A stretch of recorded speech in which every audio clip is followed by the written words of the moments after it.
Relax, ma générale dit ça. Relax, ma générale dit ça. Relax, ma générale dit ça. Relax, ma générale dit ça.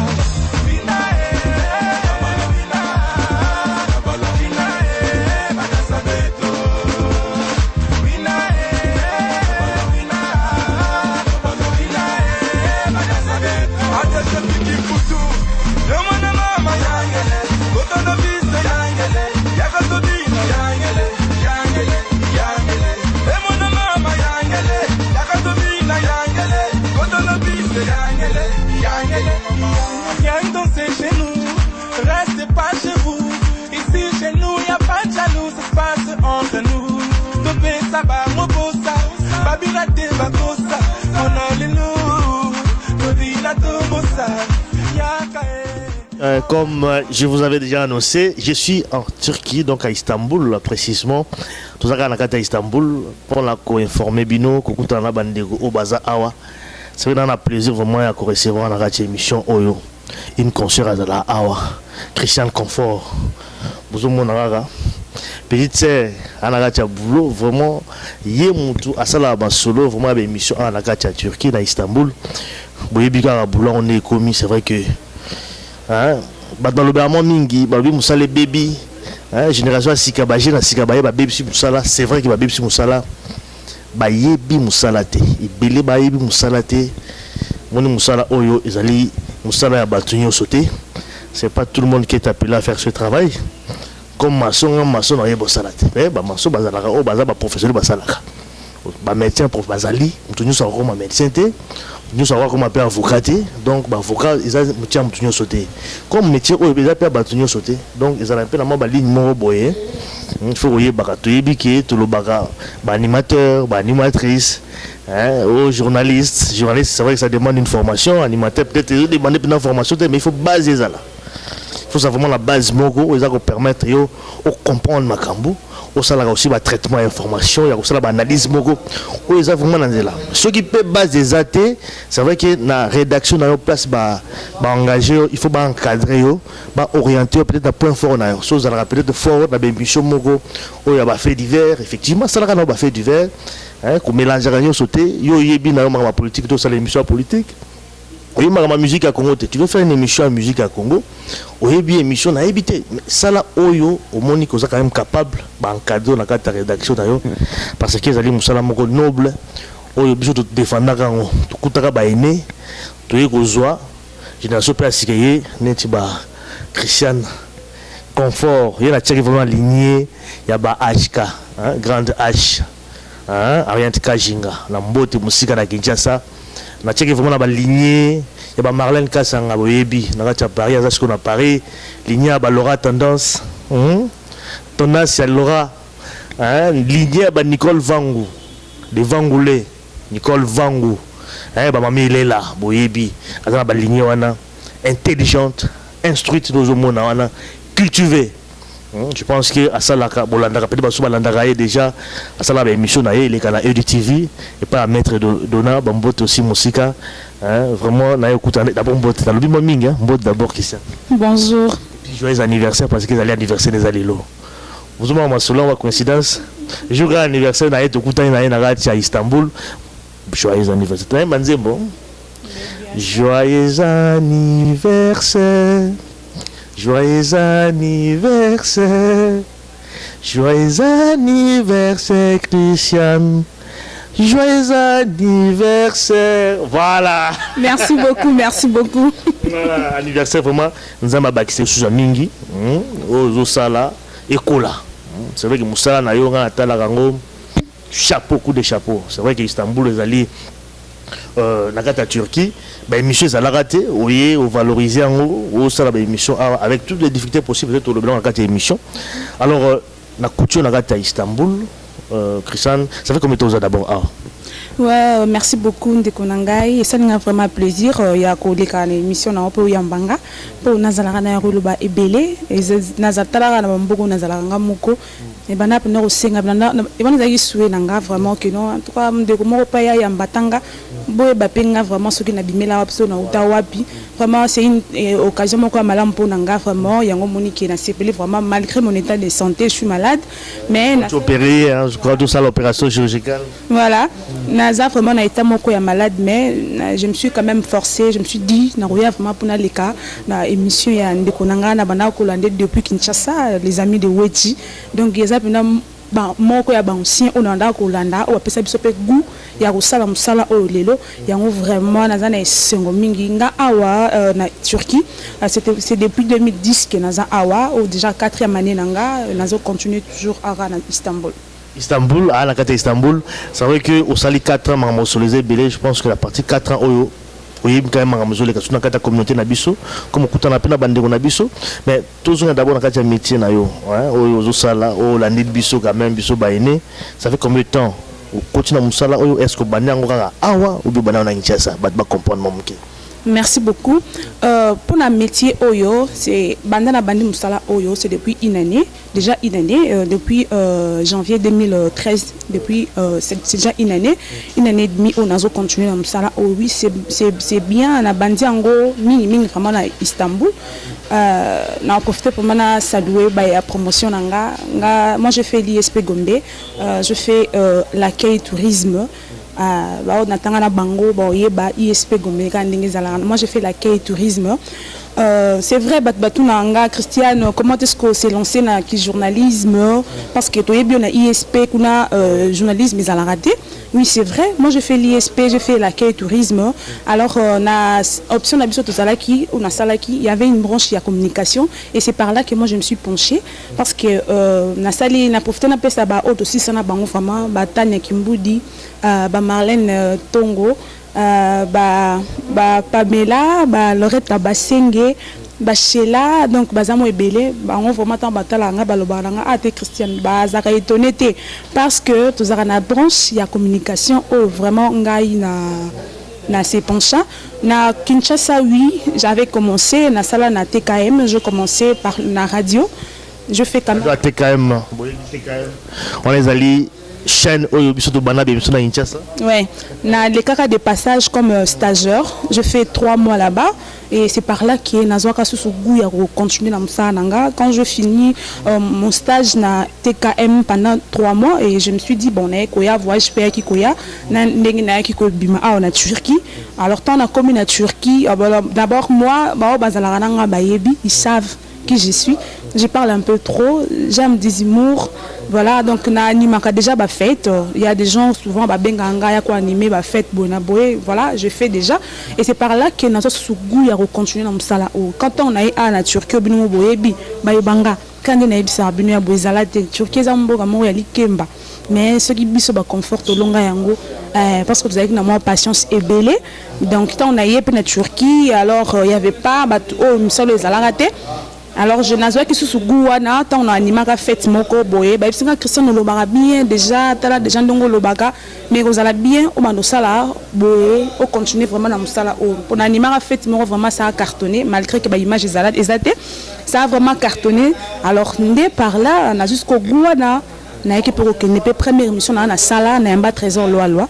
Donc première émission dans la Turquie na sala en 2013 en janvier 2013 na un trésor loi. Donc voilà et j'ai les goûts voilà on a continué toujours dans ça nanga. Voilà donc une année déjà à Zanagatia métier, je crois que pour la Hollandaise dans la EDTV hein. Ouais, EDTV. Et bah il est mon riche, Richard riche tempête mon boss quand le baradon veut dire mon balle dans la ligne. Voilà.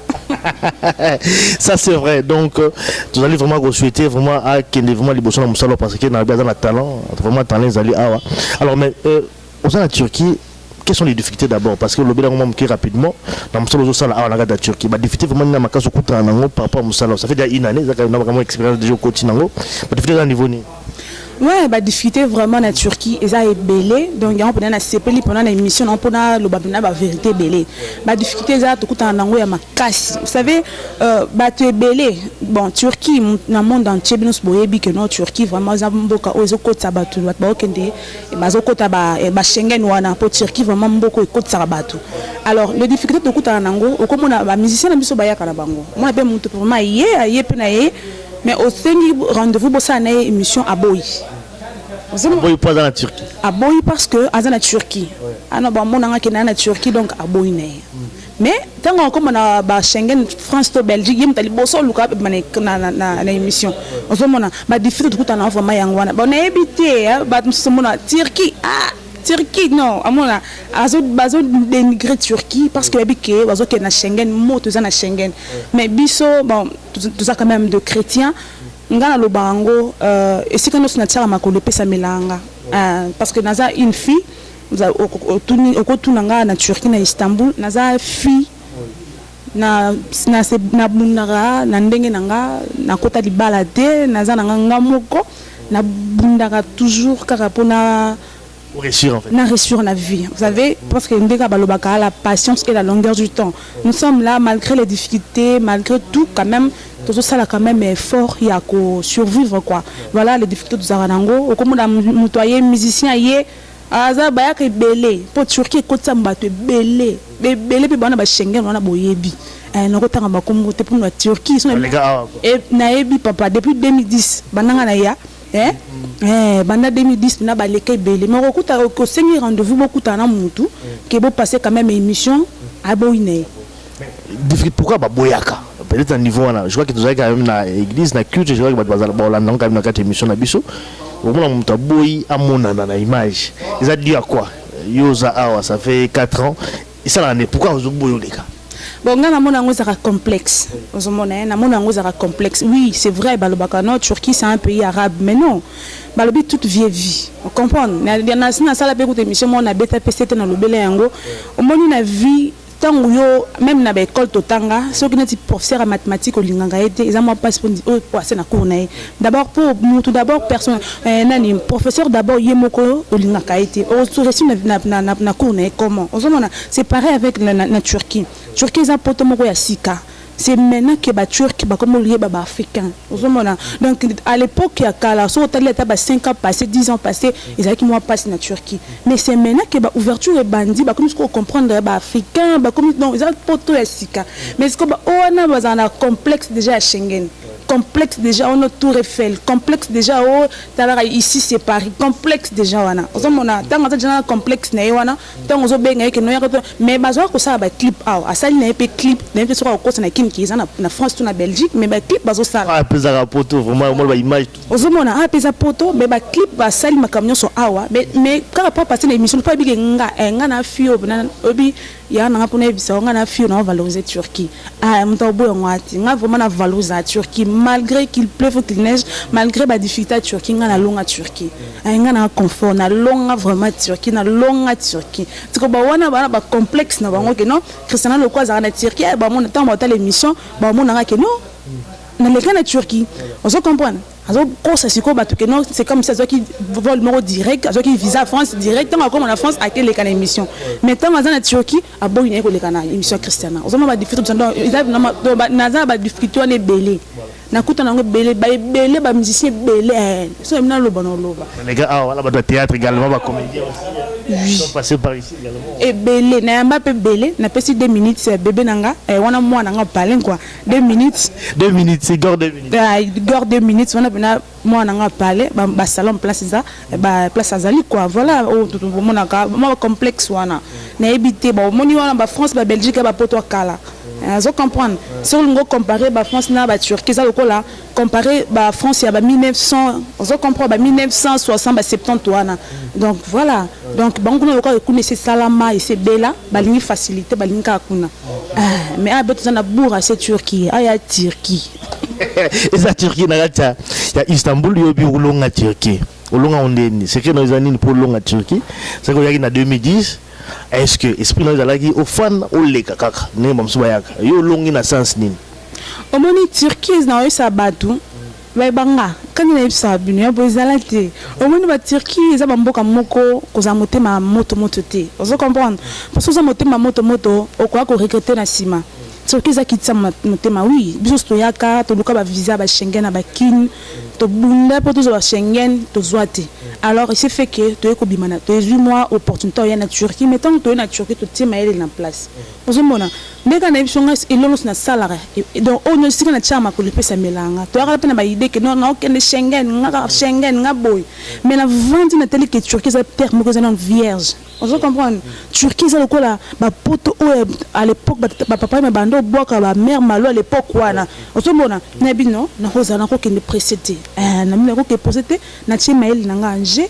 ngayo na vandi nanga et voilà coulisses des stars pe ezo sala ba msala na ndenge zala voilà mutema ya okita c'est vrai que mais difficulté quand même au battu parce que je vois quand même na battu belé bazo le battu qui za pasi Turquie za mboka mongo ya kufanda te musale za la raté tu comprends alors yuza awa expliquer d'abord sur difficulté bino okuta na la Turquie parce que ba Congo bazo linga la ba Turquie te na nzela ya roya oleki na masolo fanda awa te yo sikoyo olongi pasi expliquer d'abord biso par rapport à l'intégration des Congolais dans la Turquie. Est-ce que les Congolais vont s'intégrer dans le Moko?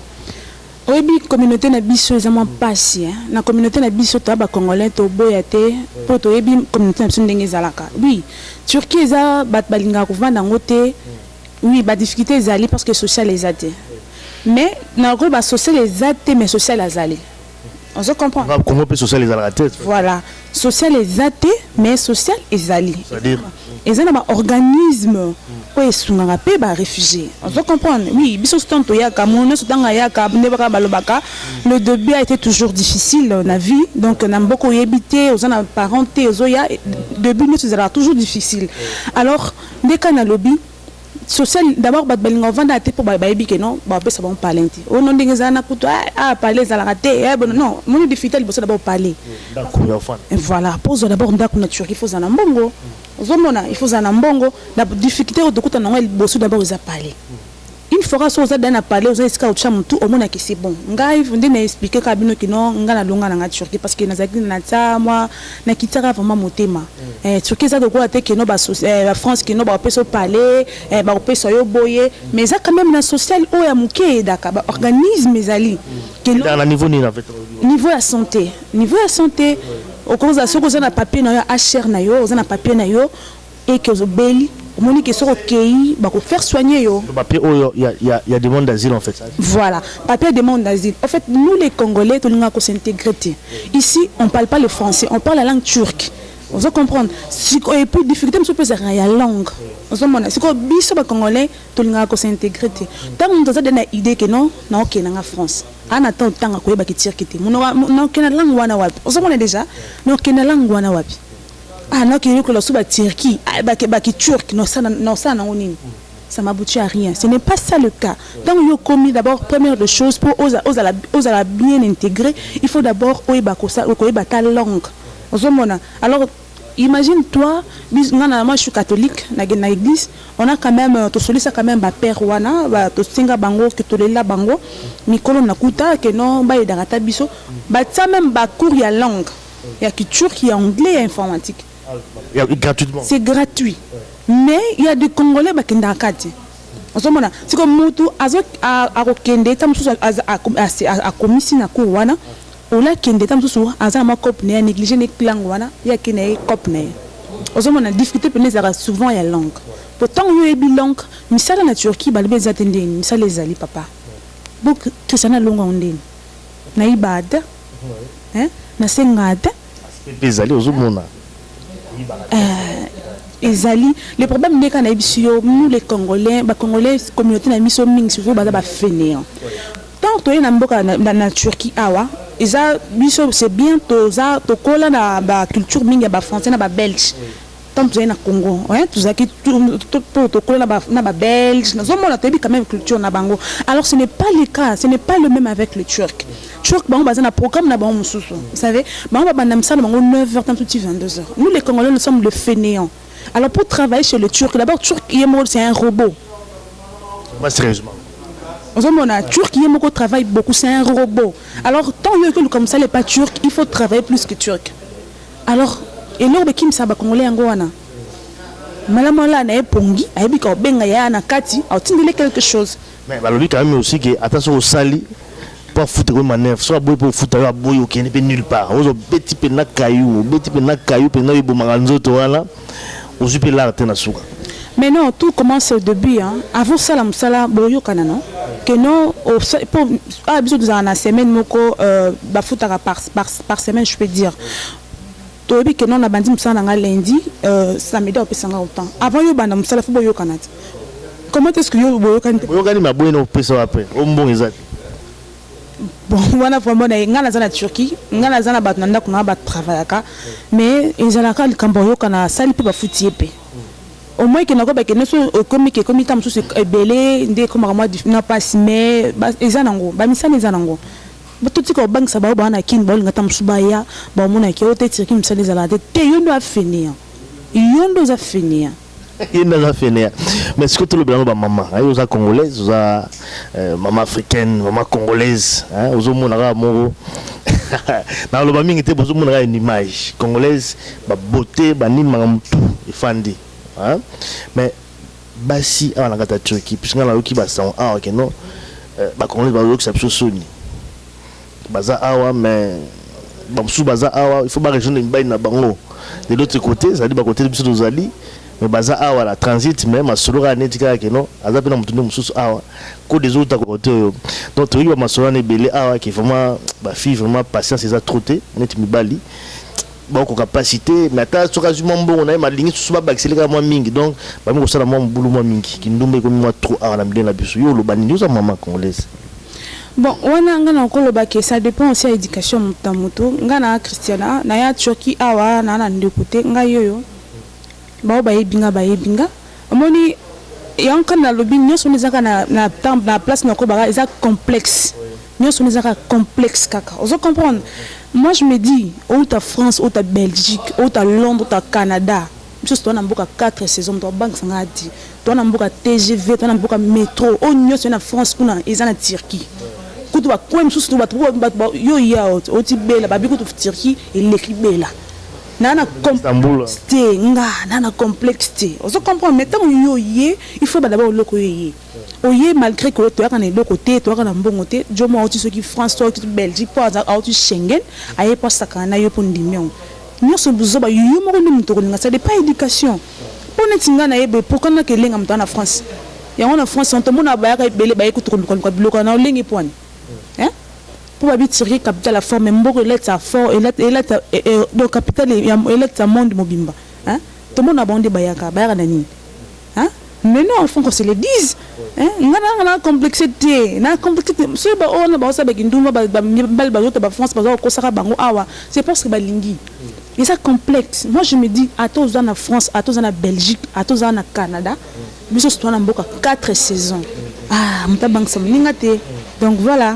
mutabank samninga de ethno lobby mais siko yo yambara même ba tu belé awa siko yambi déjà belé ba maman également pour yambi belé mon solo ka na bango est-ce que tant bo solo laka moi ba conseil belé ka ko bien ni zalande omoni to solo laka mais za mo pasi yananga eza pasi na ndenge nini omoni nga na iso to mona batota nga za na yaka Turquie na za na France na Belgique na Londres te mais à partir de Turquie na comment na relation makasi France Belgique pour à chaque fois ba yaka ko ba business to tambola na bango ozomona efungula ba ouverture ebele ozoyebisa mutu keno loko nga na comment na France te loko nga na comment Belgique te est-ce que nga na peut conseil mutu ma France on dit mangata Christiana Longwa ça bon pour te tirer na Turquie na ozomona nous les Congolais nous sommes comme ça et ça m'a pas dit on est bien piaya nous yebo sala botala cause la possède à yo côté ayo comme toi Schengen ozomona nga yo kanga tenga est-ce que Christiana kenda Schengen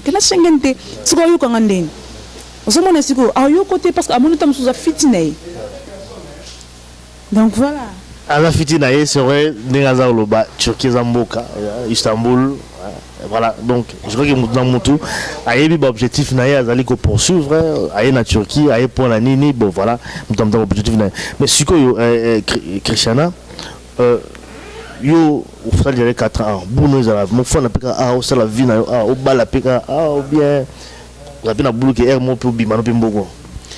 Bon, mon Turquie, oui, naza na boulot na bima, mais na bima na voie normale, naza na vraiment précédé. Pas normal. na passeport nanga na place na côté laki place na obimela donc voilà na kobimananga mais biso no soyo bikaka donc to yaka to boka mangunda ti ngapi na boka na ngapi ngunda ba turc bandimanga mais comme a eza pays accueil te awa soko boki ngunda bandimio à part après ba kotinda yo soit na Canada soit na États-Unis c'est ba corps na ba pays wana voilà a eza pays accueil te ndesko ngana zela ba procédure nanga wana naza déjà na papier nanga naza déjà 10 ans aux États-Unis donc voilà na aucun États-Unis. Voilà, ils allaient exemple également sur parce que c'est la première fois que nous avons la procédure normale aussi parce que il y a du tout ici hein. Bon les reporters nous ont les comme dans un il y a objectif ouais maloba ça veut dire qu'il y a à boire et à manger donc au la voie normale et aussi c'est aussi une leçon aussi pour comme sous parce que on ah bambila balanda ngomba tuté ah tout ça na mukandate au tambola muto déranger au kutu azate bon surtout aza ba serment peu facilité papier ba tambola ngo ba la papier té comment ça se passe quand même on doit vivre comme ça parce que frère ba so me dit que so belo sandé omoni biso tanto na ba Turquie o biso no to pesa ba tu gouf ya zala en ordre na mboko zali oui awa Turquie soko ye mbila hotel misote a tout na na écoute bisoté surtout biso ba congolais tout ça vraiment tout ça na réputation moko ya bien. Ça dit quoi? Ça bien dit. Dans le sens que, au moins par exemple, les Nigériens, ils vont faire des Poutoulou, les Camerounais, ils vont faire des Miyibi. Alors nous les Congolais, tous ça tout le voyage. Tout ça quand même, voilà. Bisous quand on a pied d'avion. Congolais, pour bisous quand on a pied d'avion. Pour te battre tout nous aux Congolais, on a besoin Congolais. On a bisous, mais ce que tout on a bisous, on a répression est bien à Namboka. La criminalité, bozate, c'est un peu ça. Tout ça, mais c'est on a école quoi chérie te kero ko ba tout na papier te ndo yo ozano ka bongo vandi non biso tanto ya de kota batebele izana batu ba bongo na te mon to sala 17 ans ba 20 ans 17 ans bazali su ba congolais on venait de 17 ans comme ça bongo na te un papier monté comment ça se passe alors mais azana est bien c'est parce que azana est bien azana mbongo na ye azana mbongo na ye azana il s'en fout tu vois soit beli azande fouti comme oui azana mbongo na futa ba so médicaux na ye ça revient à combien? Tout quelqu'un moi moqué. Yo belli, vous avez la papier, donc vous avez la mutualité, peut-être va rembourser yo. Au fouta, bah ce médicaux néni, au coach hôpital par exemple, il faut revenir à combien? Tout au moins idée hein. Au moins l'école, moi na ba congolais né ba mituna ba on misu ba penser na wana ti. On se bona bon, tant azana mbongo né bon pour ba bela répéter dans le battant on souhait. Azana mbongo né bi ke sora beli au salabo. On se comprendre. Mais ngato na mboko na ye na mboko ba bisinga te na tambola nga bakanga te na za en tout cas na kota na présenter attaque kashmo ba turquité bakanga la bonga te mais tant na ye le bosso na tinga bi mais il faut la légal na mboka ba qu'est-ce qu'il faut faire tant buna ba bisinga que non tant oza ndenge za procédure na Turquie eza boy amo alors na qui intéressé na bi bon nga il faut na ça la procédure wana. J'ai eu même le problème avec Namuto Yambenga na palais pour nanda kuna elinga mangunda te. Namuto Yambenga. Oui. Et c'est là moi poto te mangunda na Turquie ça la te Turquie ngunda simba tenga bi et simba te bon pour le moment ngai lo bana kendela ki pour ma santé. Na bina zona ta papier wana pour ceux qui na beli ba organisme za ba osunga na bonga. Ozomona. Ce que tant biso na 2010 biso to pesi ba tu ya bwa ngunda. Na ba vie belé to kuta baza na papier te na mudu kuta mbanga za na papier te mais tonga na ye na bwa kingunda bandiminga et to pesi bango gu ozomona to pesi bango gu parce que tanto ye na 2010 to sala ka momo kiri na biso et biso ba to gendo to luka to tala ba papier na biso donc voilà la patience to vandanga bi non ngai na vanda na Turquie na vanda na voie moko légal en tout cas pour na la en ordre na ba Turquie. Oui, na vali nanga batini nga na province na province nanga za na Konya na kinisaka 10 jours na kina pina signé na zongi nanga na kina signé nanga na zongi nanga donc voilà. Voilà intégration pour tous au comme il faut yeba ba loi ya mboka wana ba règle des ko corriger mboka wana pour la remettre un peu pour s'adapter et puis pour s'intégrer aussi comme vous avez pas na biso sur l'intégration c'est un peu difficile toujours comme qui dans suka ya émission alors cette question là en tout na yo lisusu awa est-ce que Jacques Waloma ya yamba batebele aleki alors la question en tout na yo est-ce que l'expérience na yo vous conseillez mutu ayana fana Turquie ils ont la moitié ils ont balle dans la kin parce que baso bazo visa à Turquie ba kosaki na bango ye au bana ils non que de Turquie malamo au ça transit au legi Schengen batebele bakangama awa ba kangami faut que le quand même parce que bon sur la information bien avant ya na mboka oyo il faut muto aya on a mes conscience ayi basoka yé et le na okuta na ngo awa est-ce que yo na expérience na yo est-ce que vous conseillez mutu aya Turquie pourquoi pas Marie Bonyoma ya la Turquie Isabelle Okito ya la Turquie nene sus donc olinga ya Turquie banga o bona ki ya mboka business ka oui na business on a mutu contredire ngo azati pourquoi pas olinga ya Turquie boya Turquie so inga Christiana na longa Turquie tam susu o ba ya ba la plus mieux plus que moi Turquie za loko za mayele bala bimboka business za mboka osika mbongo Turquie laka wana mtabo ya temboko ya business isa pesi mboka isika mbongo evandaka pourquoi pas ya Turquie yaka Turquie yaka na osoko lingio sala olandela ba papier na ondenga na sala oyepozeli soki po monique non isa peka raté ba papier ka raté biso ba bon les procédures biso ba congolais ming to salaka mais c'est pas le cas avec les Nigériens et les Camerounais. Tu as ton argent, tu achètes les papiers au sommet résidence nayo. Tu vois non? Oui. Au sombi. Pourquoi pas? Au sombi. Donc résidence à Bango à Turc. Mais non, OK na le ministère na Bango, ministère étranger na Bango, OK, on s'est renseigné aux rendez-vous. Aux anambongo au sombi résidence nayo. Là tu es libre à voyager place no solingi. Donc voilà. Comment ça la honte là? Qu'est-ce que tu dis est-ce que congolais aux en Turquie maman na Turquie té. Yé biso ba congolais to visa ka Schengen. Le Schengen ne bo ma biso ba congolais. Tara ba poto na biso ba Afrique ba surtout biso ba congolais ka Schengen. Paris ba bela ba. Ba Paris ba bela. Donc Turquie za ba terre za ba poto moko donc e funga masiko ba on dit mais on a mais ba na ba Turquie mon na ba ko sana na France mais ba na Turquie. Donc voilà. Voilà, c'était vraiment un plaisir et à écouter un concert na biso Christiane confort. Pourquoi la confort? D'abord confort za poani.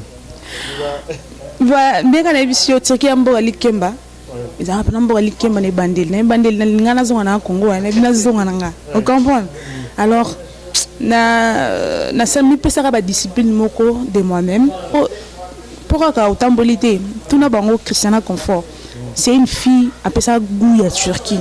Na valoriser vraiment Turquie. Na tombola pena lokumu ya Turquie. Vous comprenez? Alors ba effort on a ça na bunda vie nanga na kena cop nanga na cop nanga palin cop nanga na bunda malembe. Ah ndeka bande ba monika yo ba zetiti biso ba congolais et puis ba na otete la ke mafumbe moi formé donc to mo petit toi confort. Donc, et tika la bika confort confort donc voilà ba fananga ndé ba surnomanga kombo wana ba benganga confort donc voilà. Voilà, Christian Confort, vraiment tout le temps dans la Turquie, comme tout le temps dans la bande de Koubeli, tu vois vraiment la souga émission, et donc peut-être la souga au message européen, ça n'a pas de bazar au Landayo, c'est vrai qu'il y a un peu partout, à Kinshasa, à travers le monde entier, la minute oiseau Landayo, et le Noro Loba.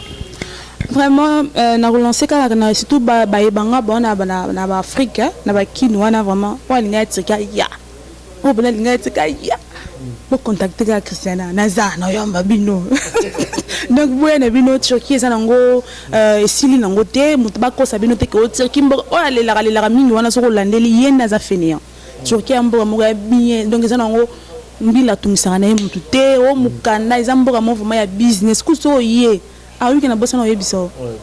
Na bossa na likamgo. Tara nga Christiana na yanga nga Christiana sans le logo. Mais na qui ne peut boyer Christiana la stab. On se comprend donc. Ali, au salon même magasin là. Ouais, na magasin nga na Kinshasa wana na Bandal. En face à Saint-Michel, boutique Christiana la stab. Nous sommes Turquie mboka ba boule, oza Istanbul, mboka ba boule. O ya te ya le côté mais soza mutamayelo sala. Bon ça là vraiment donc ça là mutu sala ndeka na ebisuno ba ebanga Christiana la sape na bandal pe na bandal boyebi Christiana la sape kangi pe masona na bandal wana donc voilà on se linga ya vraiment Turquie vraiment zamboka moko bien pona mutu tout zaka na mayele na makasi na yo ya kuluka mbongo ozona pe mbongo vraiment na profiter pe na saluement ba ebanga vraiment ba ebanga bana Istanbul mobimba ta chroniqueuse na bino yeyo Christiana Confort fui à valoriser vraiment Turquie son na beta à cette époque na ebiso ta ba sisabidimbo ba bongo sisabidimbo lembo totika bilembo malgré to kende mais il faut lembo pour na faut tikala na pisabule pour na ba nyos ba nyanga nyoso petite sœur nanga moko chérie Mariana la tortura ya biso ya famille on a leki nanga ya motema na Mirador je sais pas si c'est na Mirador oui Mariana la tortura o inanga na ndenge nini ngai leki ya batu ya Shabani ekanga maître ekanga Shabani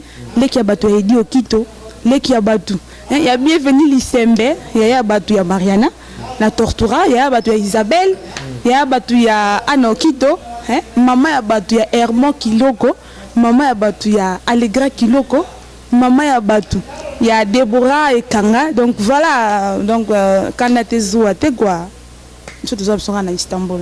Voilà la gata Istanbul, Christian Confort, donc leki au baye na gata Moussala, il faut valoriser également Moussala parce que dans le baye Moussala les a robé à niveau moins santé, mais heureusement tous en a bango, moi également, on va remettre un peu comprendre aussi relève parce que Moussala il faut quand même relève ça la bien, qu'on la nablora bien, au lieu de copier blora ma baya baya basala ya autant msusu. Na ndenge na bango asali mabe masala rapé bien mais yo copier ma besoin est bien la date la biso de sala ya bien Hollandi et ça la bien pour na yo et voilà tout comme na suka vraiment Christian merci vraiment de rencontrer d'abord joyeux anniversaire encore une fois joyeux anniversaire naé donc tu vois le 2 juin c'est ça le 2 juin abotamment le 2 juin donc voilà bosani bolim sanga ba yebanga vraiment talaka émission na sengi vraiment na sepeli be mingi ya bondi fallait que zalaka na zana poso le bébélé réalité choqué c'est belé na luka pe bat baya boya mbanga po boy ba quand même réalité choqué ndenge le kanaka na pesi na bana promotion nga ndeka na ibsa bino ya biso zate ko lambi na tongo comme journalisme té to les kana bande de l'école moi je fais l'ISP Gombe na profité pour na saluer vraiment promotion nga 2006 2007 na ISP balobi Tanya Kimboudi depuis Londres balobi Pamela depuis Londres en tout cas ba toute génération nga bana ISP nyonso na pesi bino ba bisous belé bambote malgré le leur anniversaire nanga tous un peu pressé parce que tous qui est quelque part donc voilà le 2 juin jour nanga et puis ba yambinga pe émission vraiment je suis à l'honneur merci beaucoup. Merci beaucoup. Okay, boys. Miguel na casa. Rossel. Cusa boy. Tantas maduras. Isso vem para fora.